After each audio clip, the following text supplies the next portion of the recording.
Alcatraz Island. The very name conjures images of impenetrable walls, unforgiving waters, and the ghosts of America's most notorious criminals. This rocky outcrop in the middle of San Francisco Bay has a storied past that goes beyond its infamous prison.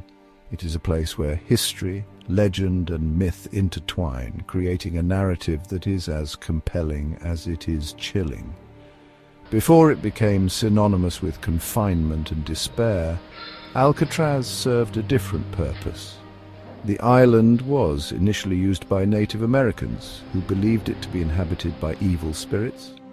Later it was claimed by the Spanish in 1775 and named La Isla de los Alcatraces, or the Island of the Pelicans, due to the large population of seabirds.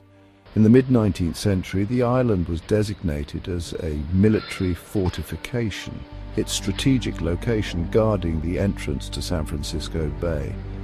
The US Army recognized its potential and began constructing a fortress equipped with over 100 cannons, making it one of the most heavily fortified military sites on the West Coast. But history had other plans for Alcatraz. As military technology advanced, the island's strategic importance waned. The fortress was eventually repurposed, first as a military prison during the Civil War, housing Confederate sympathizers and Union deserters. As the 20th century dawned, the island underwent a transformation. The U.S. Department of Justice took control, and Alcatraz was reborn as a federal penitentiary in 1934. Its isolated location made it the perfect place to house the nation's most dangerous criminals. It became a federal penitentiary, a place reserved for the most hardened criminals and those who had attempted escape from other prisons. The prison was designed to be inescapable, with strict security measures and a harsh regime that aimed to break the spirits of its inmates. From 1934 to 1963, Alcatraz housed some of the most infamous names in criminal history. The prison's reputation grew as stories of its notorious inmates and their failed escape attempts spread. Al Capone, George Machine Gun Kelly, and Robert Stroud, the Birdman of Alcatraz, all spent time within its walls. These men, whose names struck fear into the hearts of many, found themselves confined to the cold, damp cells of Alcatraz. The prison's location, a mile and a half from the San Francisco shoreline, made it seemingly inescapable. The cold, turbulent waters of the bay acted as a natural barrier, deterring even the most determined escapees. The treacherous currents of the bay, combined with the frigid water temperatures, presented a formidable challenge.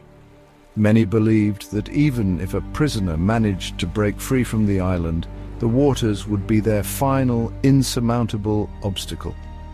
Alcatraz was more than just a prison. It was a symbol of the government's commitment to maintaining law and order, a testament to its ability to contain even the most cunning minds.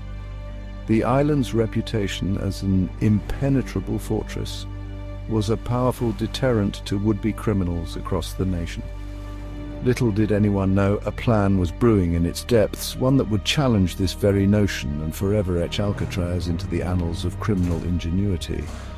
The legend of Alcatraz was about to take a dramatic turn as a few daring souls prepared to defy the odds and attempt the impossible.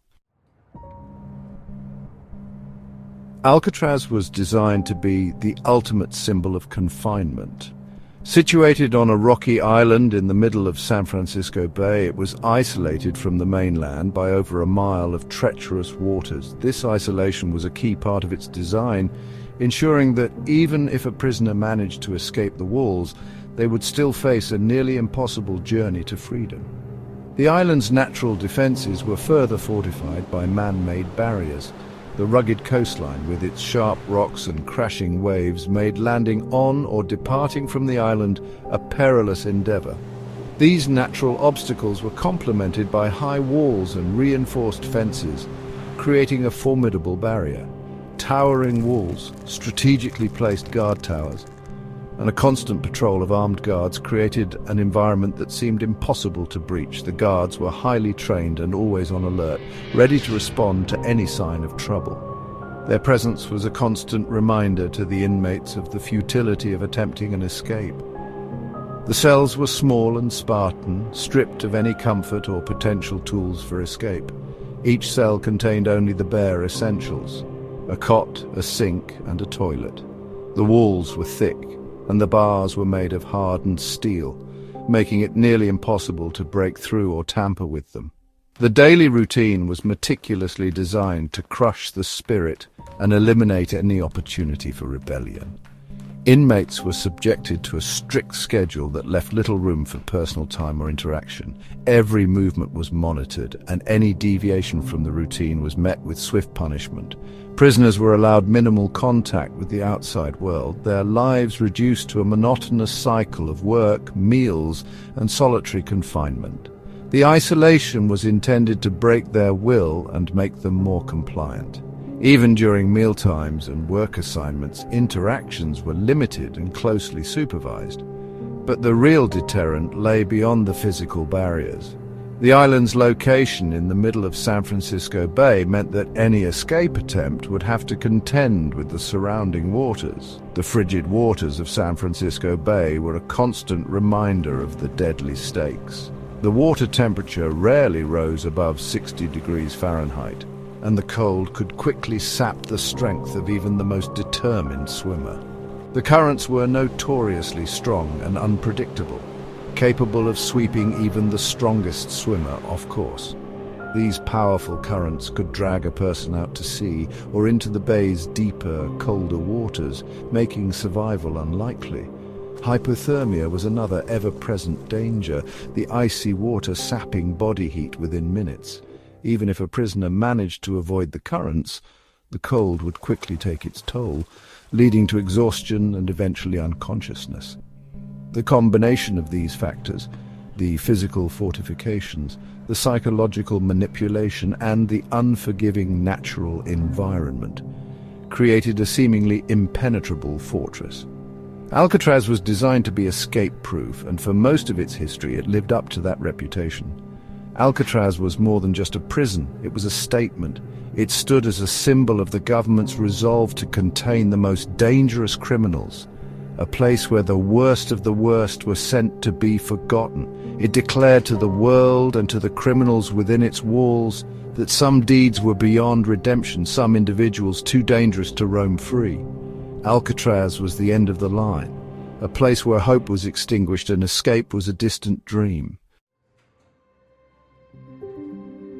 At the heart of this audacious escape attempt were three men, Frank Morris and brothers John and Clarence Anglin. Frank Morris, a cunning and intelligent individual, possessed an exceptional IQ and a history of escapes from other institutions. He was the mastermind, the strategist who orchestrated the intricate plan. The Anglin brothers, John and Clarence, were skilled robbers with a long history of criminal activity. They were known for their strength, determination, and unwavering loyalty to each other. Their expertise in mechanics and their brute strength would prove invaluable in overcoming the physical challenges of the escape. These men were not hardened killers. They were career criminals driven by a desperate desire for freedom. They had spent years enduring the harsh realities of Alcatraz, witnessing the crushing effects of confinement on the human spirit. They yearned for a life beyond bars, a chance to reclaim their freedom and disappear from the clutches of the law. Theirs was an unlikely alliance, forged in the crucible of Alcatraz. Their shared desperation, combined with their unique skills and unwavering resolve, would set in motion a chain of events that would forever alter the legend of Alcatraz. The escape plan was a testament to human ingenuity born out of desperation. In the face of seemingly insurmountable odds, the prisoners devised a scheme that would go down in history as one of the most daring and creative escapes ever attempted. It required meticulous planning, unwavering patience, and a healthy dose of calculated risk. Every detail had to be perfect, every move precisely timed. The stakes were incredibly high, and failure was not an option. The prisoners worked tirelessly, often under the cover of darkness, to exploit the smallest weaknesses in the prison's defenses. They knew that even the slightest mistake could lead to their discovery and ruin their chances of freedom. Their cells, located on the top tier of cell block B, offered a crucial advantage: access to an unguarded utility corridor behind their cells. This hidden passageway became the backbone of their escape plan, providing a secret route out of their cells. Over months, they painstakingly chipped away at the concrete around the ventilation grills in their cells, widening them just enough to squeeze through. This laborious task required immense patience and precision, as they had to ensure the grills remained inconspicuous to the guards. They used crude tools such as spoons discarded from the mess hall and a makeshift drill fashioned from a vacuum cleaner motor. These improvised instruments were their only means of breaking free from their confines, and they wielded them with remarkable ingenuity.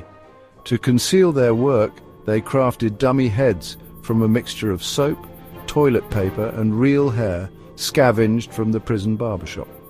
These decoys were meticulously painted to resemble their own features, creating lifelike replicas that would fool the guards during nightly bed checks. These lifelike decoys, painted to resemble their own features, would buy them precious time on the night of the escape. The guards, believing the prisoners were asleep in their cells, would be none the wiser as the real inmates made their daring bid for freedom. They meticulously constructed a raft from over 50 raincoats, painstakingly stitched together and waterproofed with stolen paint. This raft was their lifeline, a fragile vessel that would carry them across the treacherous waters of the bay to potential freedom. This makeshift vessel, along with life vests fashioned from the same materials, represented their only hope of navigating the treacherous waters of the bay.